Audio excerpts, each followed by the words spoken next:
3, je crois que c'est page 8 et 9. Tillariwen, Tilassine et les tanins électro à Blaye.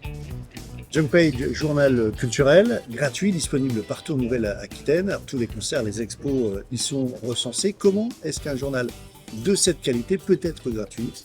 Mystère.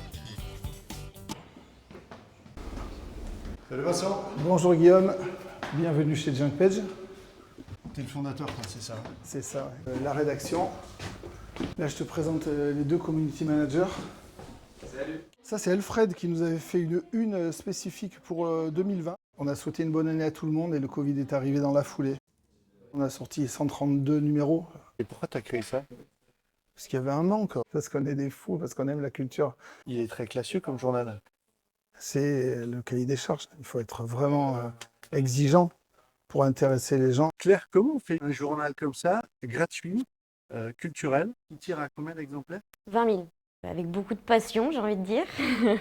C'est autofinancé 100% par la publicité, par les partenariats. On imprimerait 30 000 exemplaires, ça partirait. On nous en demande et on nous en redemande en fait tous les mois. On garde un agenda choisi sur le papier et un agenda exhaustif en fait sur le web, Junk Live.